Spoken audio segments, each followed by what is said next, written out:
Le coup de tocsin. Et le coup de tocsin avec Alexandre Cugnaz-Aproval, avocat au barreau de Paris. Bonjour à vous. Bonjour Clémence. Vous souhaitiez revenir sur Nicolas Sarkozy qui se voit retirer la Légion d'honneur en raison de sa condamnation à la prison ferme dans les affaires des écoutes. Et ça vous fait réagir. Oui, mais alors je vais commencer par saluer Laurent Ouzon, que j'ai pas croisé depuis un certain nombre d'années, et j'aime ses idées lumineuses, notamment quand elle parle de lampadaire. Et vous verrez que ça fait un lien avec ma propre chronique. Très bien, Oui, on oui, va je lui voulais revenir transmettre. sur Nicolas Sarkozy et la perte de sa Légion d'honneur. D'autant qu'il y a un autre débat, vous savez, on a entendu cette pauvre victime là qui s'est fait poignarder dans son collège, à Mélanie, qui on oui, la propose de surveillante. remettre la Légion d'honneur à titre posthume.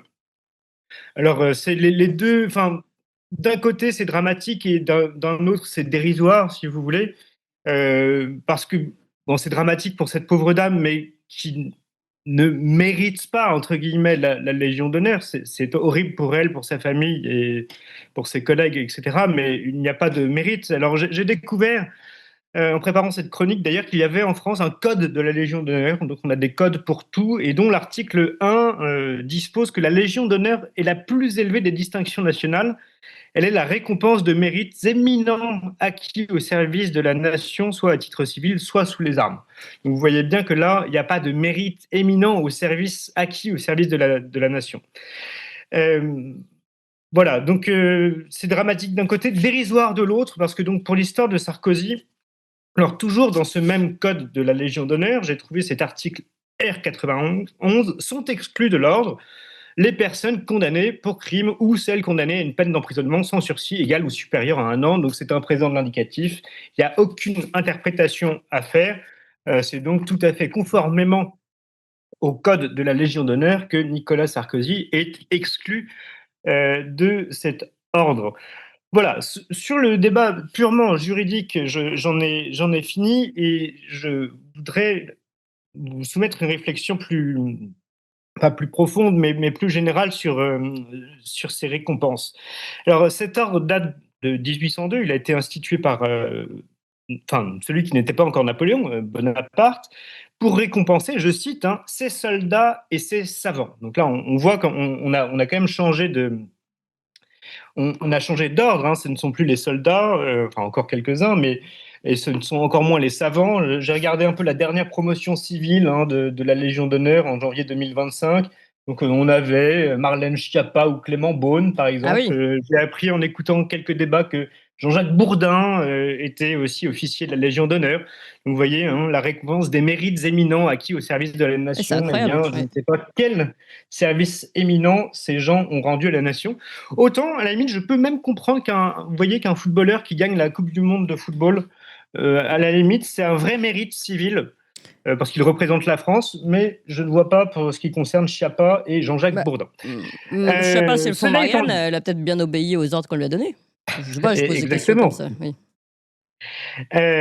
Donc Napoléon disait récompenser ses soldats et ses savants, mais il disait également que c'était un hochet. Alors hochet donc qui est distribué hein, à Oui. tire-larigot par le président de la République et par les ministres. Euh, voilà. Mais je voudrais revenir à Nicolas Sarkozy, parce que Oui. le fond de l'affaire, c'est quoi? C'est bon, bah, certes, Nicolas Sarkozy a été condamné à une peine supérieure à un an, donc il est déchu, enfin, il est exclu de l'ordre de la Légion d'honneur, la belle affaire. Mmh.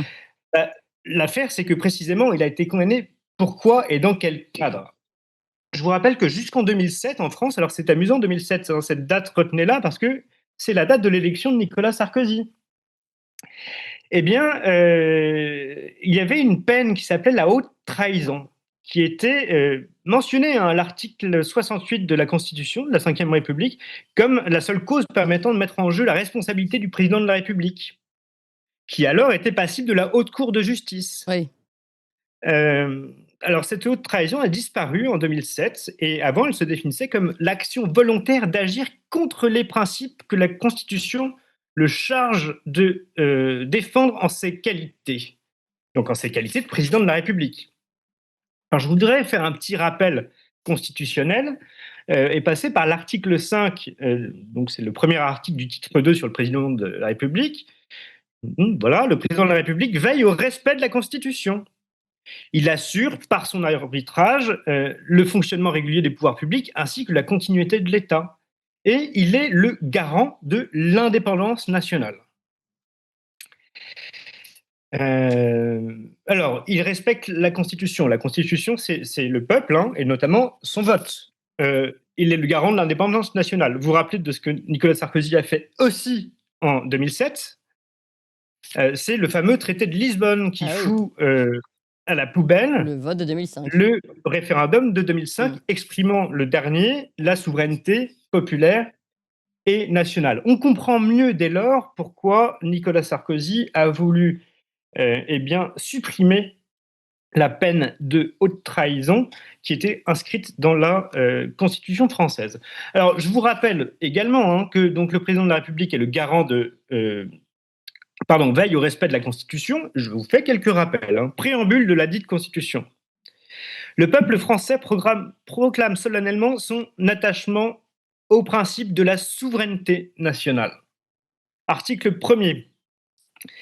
La France assure l'égalité devant la loi de tous les citoyens, pas de tous les habitants de la Terre, de tous les citoyens français, sans distinction d'origine, de race, etc. Mais ce sont les citoyens qui sont égaux devant la loi.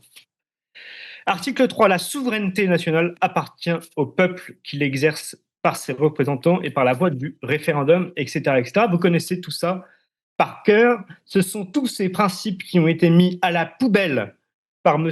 Sarkozy et ses successeurs. Donc le problème, ce n'est pas du tout qu'on supprime le hochet de Sarkozy et de tous ces gens absolument ridicules. Le problème, c'est de rétablir la peine de haute trahison. Et j'en finis par là. Vous savez par quoi elle était punie, la haute trahison? C'était par le peloton. Oui. Donc, Laurent Heuson parlait des lampadaires. Moi, je suggère de restaurer le peloton pour cette peine gravissime de haute trahison, au lieu qu'on nous parle des hochets de la République qui sont absolument ridicules, vu la gravité de l'état de trahison, justement, de nos présidents de la République depuis au moins Nicolas Sarkozy. Bon, alors vous avez des accusations très graves, vous aussi. C'est parfaitement factuel. Écoutez, oui. Le respect de la Constitution, l'indépendance nationale, le respect des traités, le respect des référendums, la condamnation du parjure, la condamnation de la prévarication, etc., etc. Tout ça est dans les textes de la Constitution française. Il s'agit de l'appliquer voilà, mot à mot. Il faudrait que ce soit appliqué par des juges. Mais on a bien compris, en tout cas, votre colère et surtout le décalage entre, comme vous l'avez dit, ce hochet Légion d'honneur qui est enlevé et remis à des personnes qui ne le méritaient pas forcément. Vous avez cité Jean-Jacques Bourdin, Marlène Schiappa, bon. Et évidemment, les véritables sujets politiques qui sont derrière et éventuellement de trahison politique de nos élus, notamment Nicolas Sarkozy, puisque c'est lui dont il était question. Merci beaucoup.